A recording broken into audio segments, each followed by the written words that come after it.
Yippee. Hi, the internet. It's me, Elemental Hero, Bubble Man. No, actually, yeah, it's, you know where we're at. It's Misplay for Game, the Tommy NT. How we doing?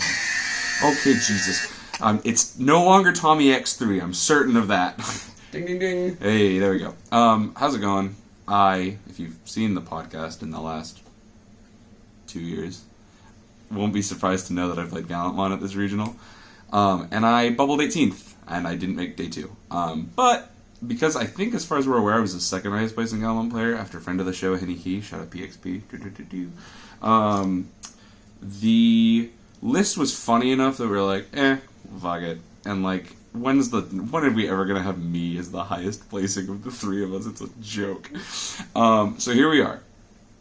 Gallantmon is your friend from TV show Digimon Tamers. Gallantmon is a iconic Digimon that a lot of people like, and in the card game, he's sort of analogous to glue eating.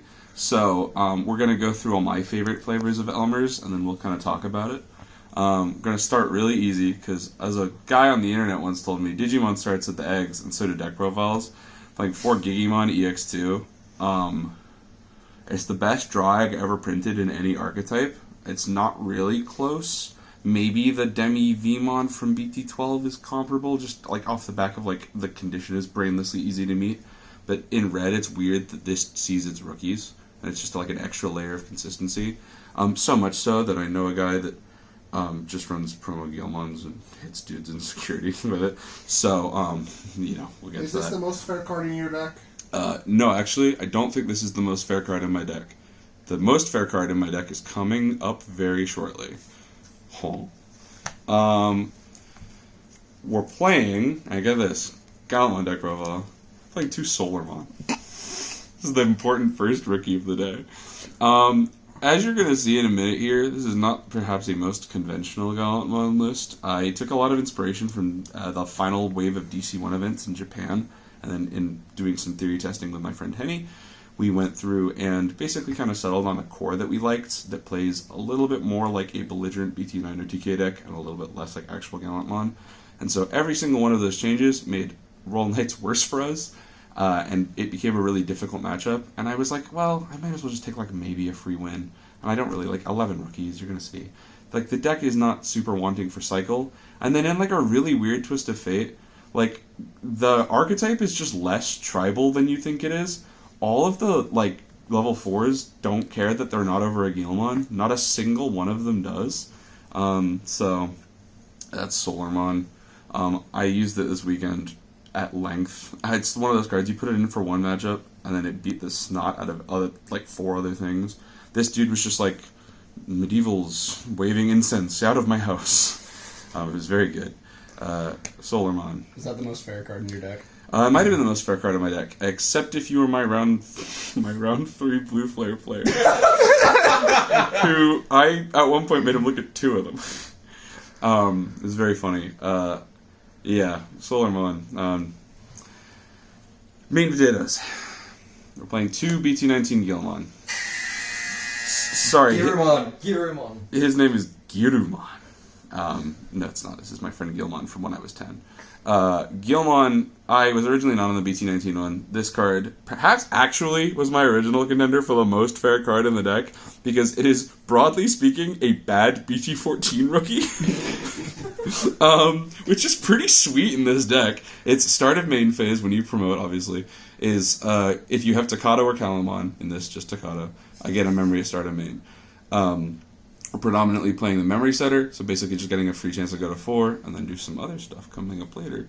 Made this really efficient, and then the inherit is the new modern Gallantmon philosophy of threshold increases. Very good. This card came up at least 2 or 3 times today in ways that I was like, oh yeah, glad I made the change. So that's Gilmon. The next card is Gilmon. This is EX2. This is Old Faithful. This is my son. Some of these cards have probably traveled more than some of the people I meet at regionals.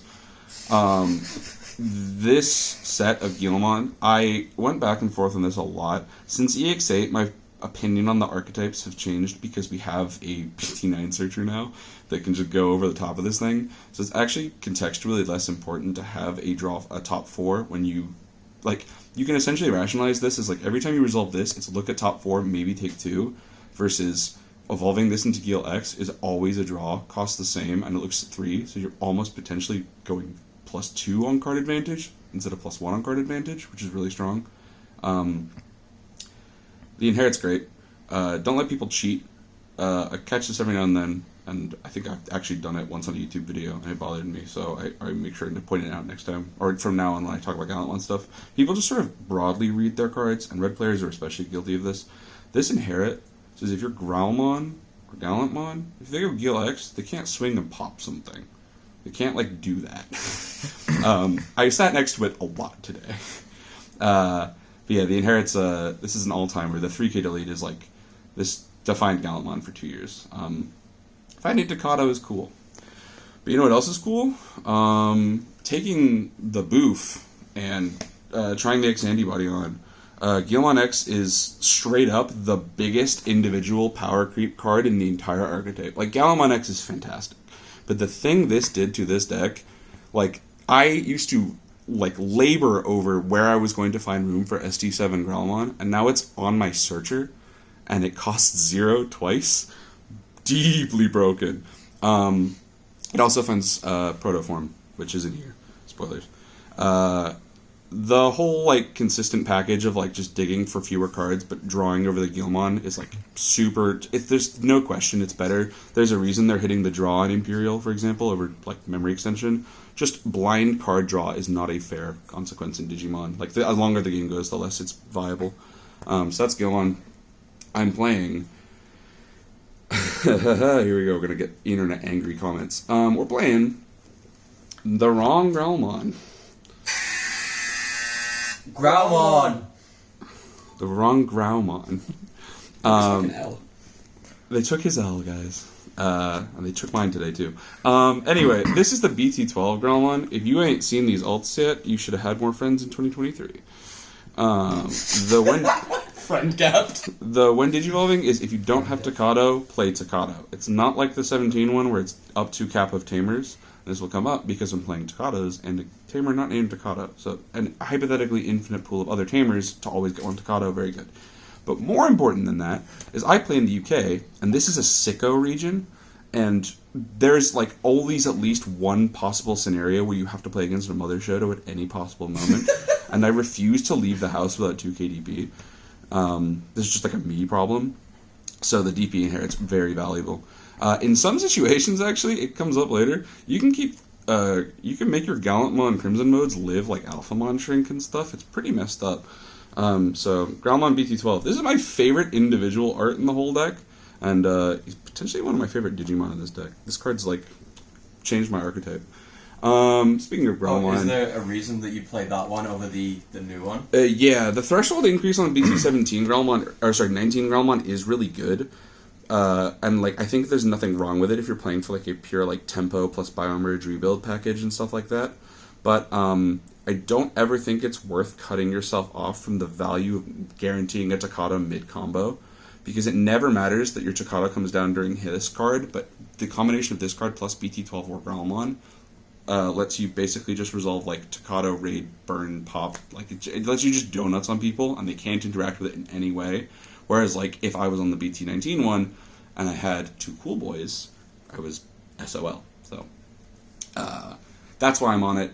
There's a couple people I want to say specifically inspired this. East did a really great deck profile on his first drafts of Gallantmon in EX8, the JP EX8 format. Their format was different. They had BT19 first compared to our EX8 format where we got this before 2.5. So they had both packages of cards, and he put up like a whole thing, like literally talked about it for like 3 minutes. So like it's just if you are diversifying your tamer names, this card is stronger. I still believe that contextually is more important. But ignoring context and playing a broken card, this is Gallantmon X. People want to be like, oh, Tom, I can't wait for your Gallantmon deck to get hit. Yeah, me too, dude. They printed a hell crime. This is Draw One, Trash One. Draw one, trash one! Everybody's favorite. It's a recursive Digimon. I've been describing this when other people ask for Gallantmon advice as like your bad Armour purge. Where like, if you don't really know how to accrue value in a matchup, just like protoform a level 3 into this thing and go in. You can go like +4. It's kind of stupid and it's not particularly intuitive in the ways it interacts. Like if you have a cool boy but you can't resolve off that, you go like this thing to swing and die, play at the EX2 Gallantmon, and then put a Gallantmon X on top of that, and they're just doing donuts on people and like they're not having fun. This card's amazing. The recursive effect is very good. It is obviously much worse when you are making a huge Gallant X, because like a lot of the times you then get cleared, it's things like state check removal. DP- is one of the things you can do to consistently beat Gallantmon X, because my mem setter does not say may go 2-3. So that will kill myself. But yeah, card's great. Again, I used to sweat over where I was going to find room for SD7, and they printed me 3 more. You're no better than Levia. I know, it's the same card, really. Same card. That's all of my Growlmons, or Growlmons. We're going to start with the obvious one for these level 5s. What if it were an Ava? This is... Oh, you want to start with the... Actually, yeah, I'll start with the Ava. This is War Growlmon. Megalo Growlmon. This is War Growlmon. War Growlmon Ace is an individual... So, we're going to have to talk about some context. This will date this deck profile. As of the time of recording, it's 11:31 actual time here in Glasgow. It's the 22nd of March on a Saturday night. And 6 days ago, Cardass updated their rulings on this card and said that you can no longer use Protoform to take it out and make your Gallantmon X immune to Digimon effects again. If you ain't seen it, like I think East did a bunch of tweets about it. Shouts to Definitely Jeff and the homie from Card Slash. He's in the misplaced favor. We appreciate you, Jeff. He was like, hey, tier zeros are going to rule on this. We're going to hear about this. I encourage everyone, broadly speaking, this is just like a Tom thing, please, Jesus Christ, talk to the head judge when you go to an event, because like they can clarify some of these questions. Unfortunately for me at this event, deck submission closed at 8:45, round 1 started at 9, and I got there, went, can I play this? Will this ruling work? They went, we're not going to do with it today, and I did not have time to change that. I would not have chosen to change it. I still think the card and the various lines this enables are very powerful. Aces with Inherits. If you thought Taomon Loop was annoying, you aren't actually listening to how good Taomon's Inherit is. This is another contender for that. So we're going to talk about the Ace as a card, and then we're going to then come probably back to talking about the effect from the Protoform. Essentially, this is it's better War Greymon Ace, or Metal Greymon Ace. And the idea is it's hand blast counter timing, and the effect is starts at 3k to pop, and then for every Digimon your opponent has, you add 2. Obviously, if you're going to pop a Digimon, they have a Digimon, so it starts at 5. And then all threshold increases and stuff like this. But you can continuously add to this. So if your opponent is creating, say, a board full of Omekamons, this dude kind of comes down and chews on their cards. It's a super consistent tool for this. Training into this guy for 1, and then you replace his own memory cost, basically means you don't pay for your level 5. Really not fair in red. And then the effect is a non-threshold, zero-tagged increase. This is the only one of these in the deck. This stuff does not. I do not need to be at 0 to get the benefit of this 3,000 increase, and I caught a bunch of people off with that. This makes, for example, another card that I'm going to show you. War Growlmon X Antibody. This turns his pop into 13,000 DP, and there's nothing your opponent can do about that. It doesn't matter where I'm at on the mem gauge, doesn't matter what they're playing into. This is I gain 3k, I can't be returned to hand or deck. Love it, by the way. Please, God, give me a Mirage matchup. And blow their board up. This dude, on top of that dude, clears every nice blue... white dipshit, check this out. Yeah, except for Galaxy, where sometimes their thresholds are large enough because they have blue inherits. This is basically every blue level 6 you will play against. It's so gnarly. This is why I like Gallantmon. This card, people are like, oh, Dom, your Gallantmon cards are broken. The level 5s are sincerely like cream of the crop in red right now. I think like if I had to like actually assess them, I think Garudamon X and these guys are contenders for the best red level 5s in the game. They are contextually in this format BT7 Oldemon good, and I mean that. Really broken cards. I can't believe they're commons. They made them that way for a ban list. Anyway, we're going to end level 5s with Wargallmon BT12, the final contender for maybe the unfair. Actually, originally this card was fair. If no statements are pretty much always fair in Digimon if you're on this side of the playmat. I can't lose if I'm the house. This is when Digivolving, pop a 4K or lower for your thresholds. And then if you do, you get your inherits and you take all your memory back. If you don't, you evolve into a card with Gallantmon in the name for cost -1. So we'll kind of come up. This can make Gallantmon for 2 or Gallantmon X for 3. Very good. The main reason this card is bananas, though, is there are a number of ways to sequence multiple end-of-turn effects into each other in this deck, and this is end-of-turn gain 2 when they have nothing on the board. End of attack. End of attack, thank you very much. It's really good. Training for this, go to 1, and then basically this card turns into a +1 memory cycle. Like, you shouldn't be able to go, like, it's, for you to go plus off this dude, they have to have 2 Digimon heats. For you to go plus off this dude, they have to have no Digimon. That's a lot easier. Wargallmon, really good. How many of those ults does Saf win? 2 of these are Saf. I think one of them's from Johnny Lowe. Shouts Johnny Lowe, he's playing tomorrow. He's also, like, getting an invite again. Shouts to Johnny. Speaking of shoutouts to Johnny, I left all his Gallantmons at home, but here's mine. Hey guys, did you know he's called Jukemon? Jukemon. That's Dukemon. That's Jukemon. Jukemon. Not Duff, Juke. It's Dukemon, I hear. Duke, definitely.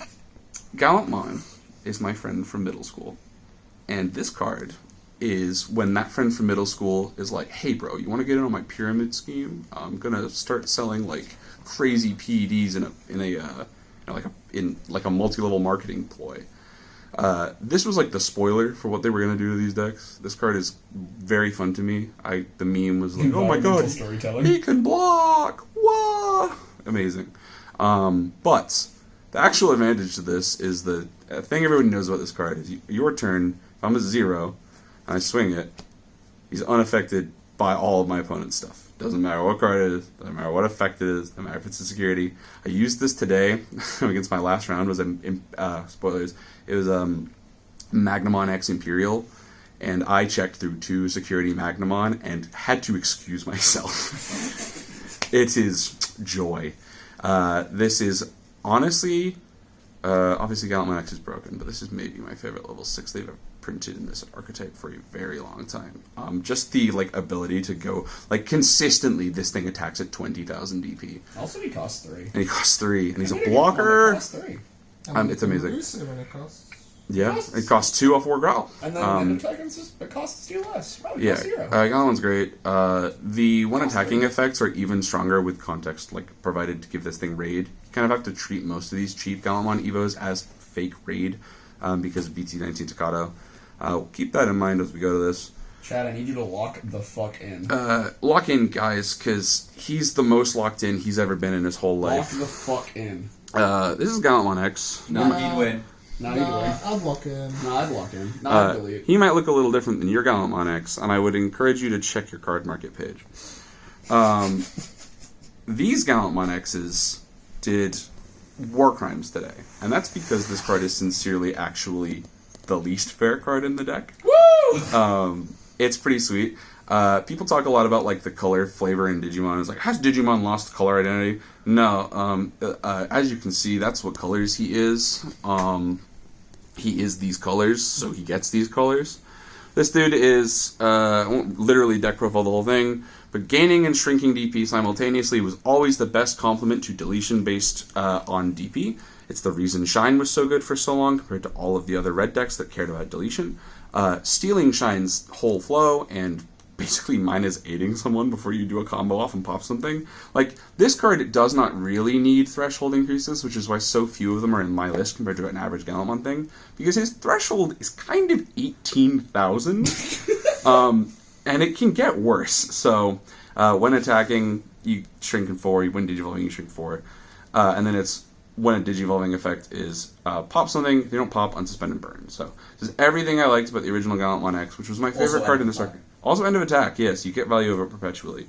I used it a lot to OTK people today, so it didn't come out multiple turns. Good effects. Good thing it has no continuous passive effect. Yeah, and then unlike the other one where it's my turn only, this guy's all turns, but it's only Digimon, so don't completely mental boom yourself and play the stinking Heaven's Judgment in your hand, you'll be fine. No, Daiken's not Digimon. Yeah, I mean, again, Gallantmon X is not an unknown meta quantity, people understand it, it's like everyone's fourth favorite deck. Speaking of fourth favorite deck, for 4 I'll evolve him into Gallantmon Crimson mode. I'm not getting buzzed? We're in there. No, that's right. Look at that card. That's bright red. This is the red card. Digimon Crimson mode. You send people off the pitch with this.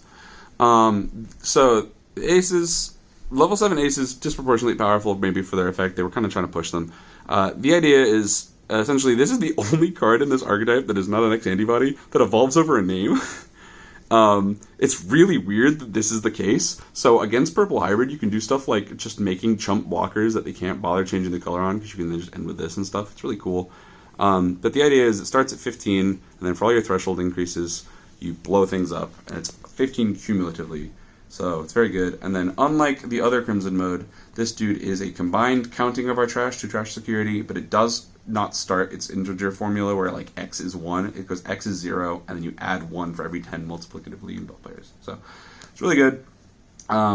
You've probably played it more in Roll Knights this last couple weeks. It is better there. But that's because you can do things with this card in Roll Knights that I was like, oh, I should do these things with this card. So I'm playing one Omnimon X. I don't want to press this buzzer, but I gotta press this buzzer.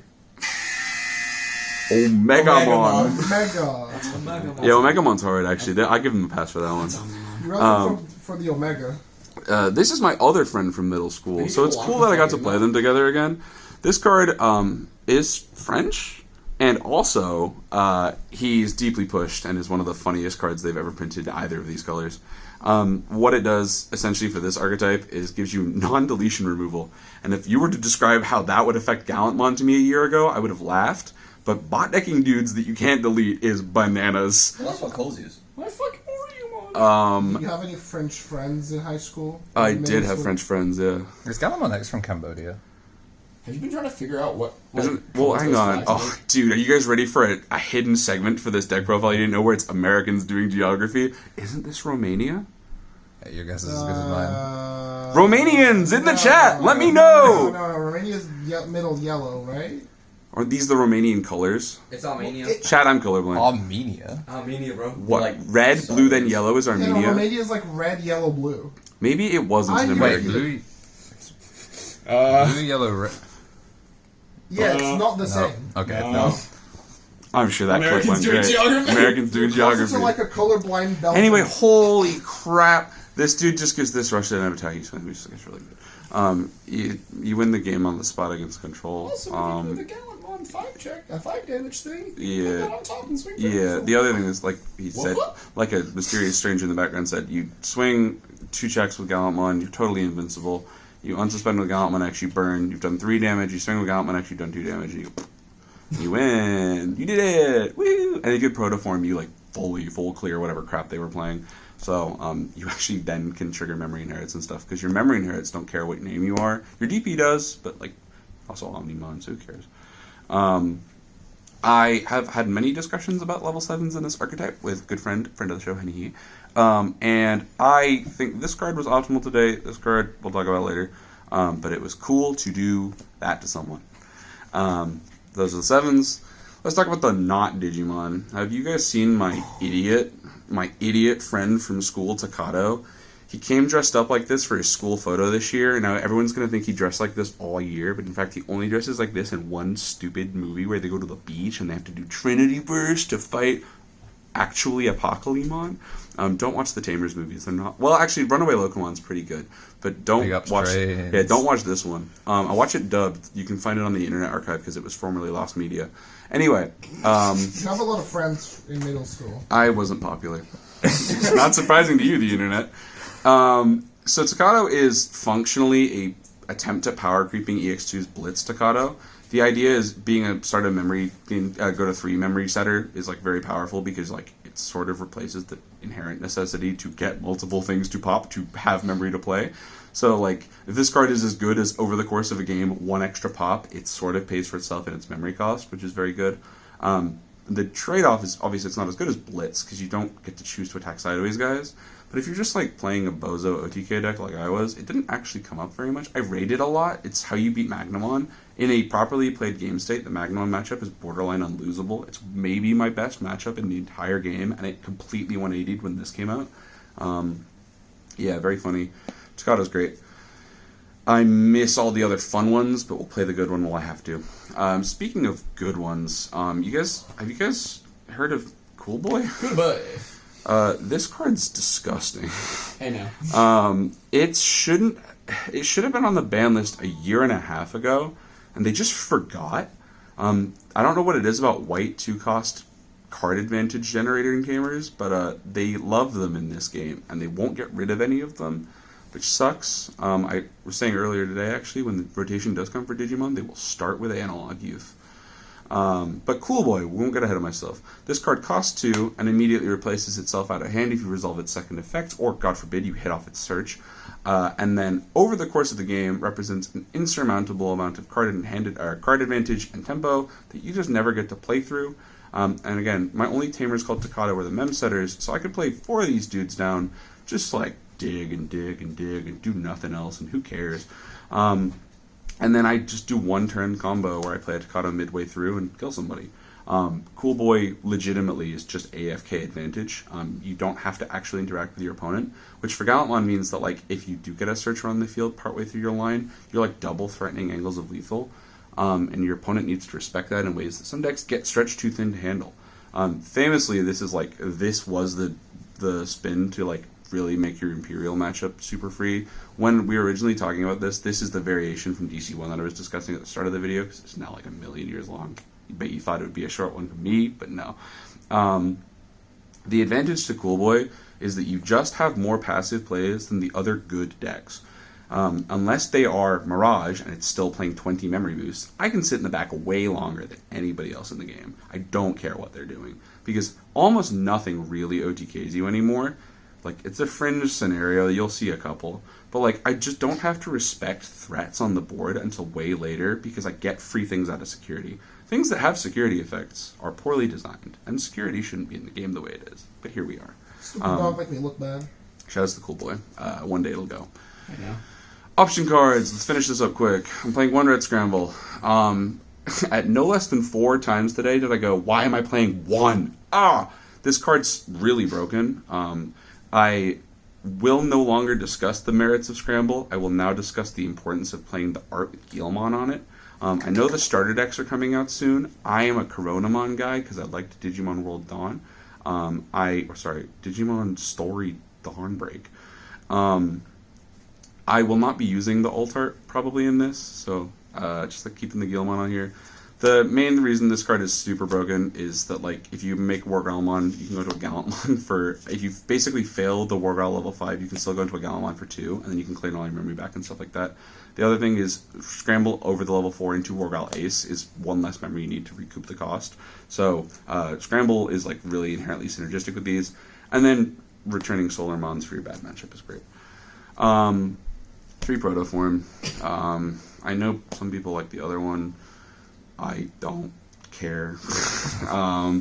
There's no...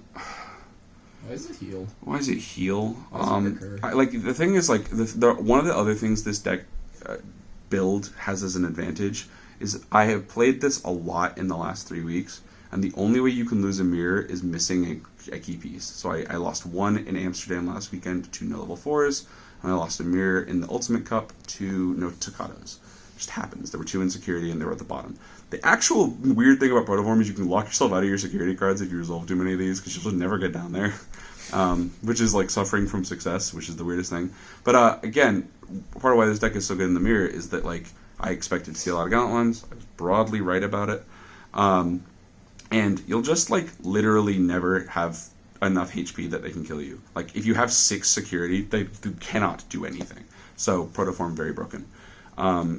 You should never pay 0 and gain nothing when you could pay 0 and gain 1. There's red memory boost. Mine have Gallantmons on them. It's just a generically good red staple. You don't need to be told what red memory boost does.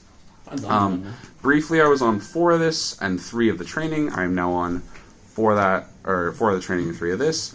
I have thoughts on it. I changed some ratios around very last minute. I upped the Staccato to 3, and I was like, I should find it more consistently with this card. But it was really great finding Solarmon super fast with this card. And I think generically having memory meant I could slam Horgalmon Ace and kind of just like do donuts on people. Yeah, that's the deck. Also, like with the Memsa, being able to pay 3, like getting you to 0 from Unity is big. Yeah, absolutely. Just consistent access to like cheesing memory. Like this deck is like all week people were like, oh, it's so memory efficient. I don't know how to play into it. It's like, no, it's not memory efficient. I'm cheating. I'm not playing the game fairly. Do a super fast thing on my matchups. My first round was a Gallantmon mirror. I already mentioned how that works. I have more passive plays. It's not very hard for you to just sort of sit there and be like, haha, I'm not listening, haha. And you kind of kill them when they forget, oh, the Pacers won. Actually, that's the Pacers. Yeah. What the Lakers? Was it the UN Jumbo? Ugh, the Luka Lakers. Hey, get in the comments and let me know how stupid it is that the Lakers have Luka Doncic now.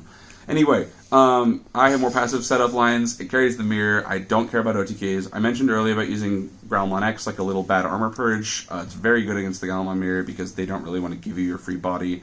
And they hate when there's a dude on the board at end of attack. It drives them crazy. Really easy to do that one. Just play more passively in OTK if you have to. And if you ever resolve a Protoform, you know you're basically safe forever.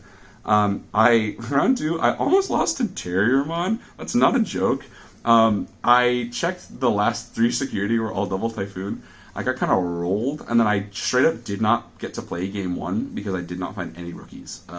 11 was fine almost every other game. This was just the one time this happened. But it was annoying. And then the funny part is that, like, Valderarm Partition was hypothetically representing a number of threatening parts for me to interact with, but, like, as long as I always made sure that the only memory I was gaining back was exactly the amount to stay at 0, I did not mind what Valderarm was doing when it partitioned.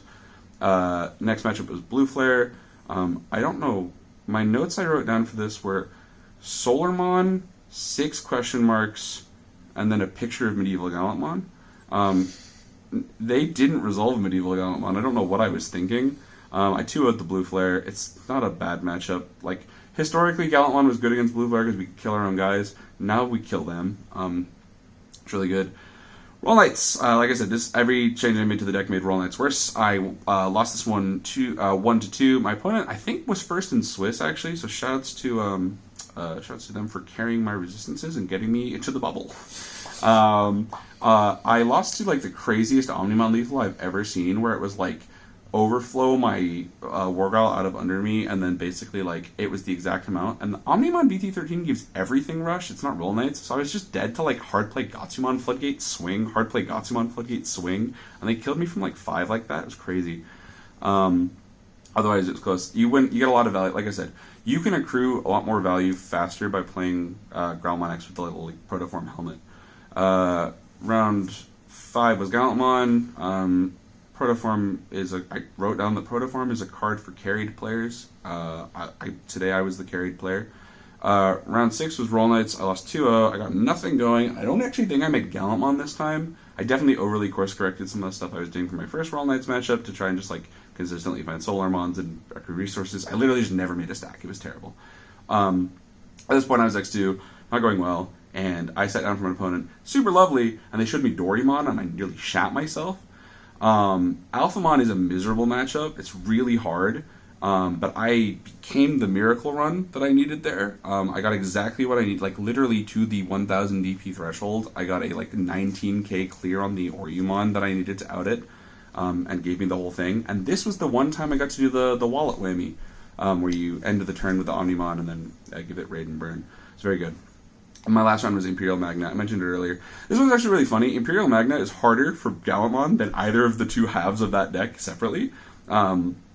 Because Daiken works in that deck, it's really annoying because they can source strip protoform. It's literally only side effect of protoform where it's not as good. So source stripping the protoform meant I would stop having 4K shrinks, which meant I basically needed to make multiple Gallant X's to keep answering the Magnamons, where in the past one Gallant X answered Magnamon forever. Really annoying. I got pretty lucky, and then I got just like bananas ace value out.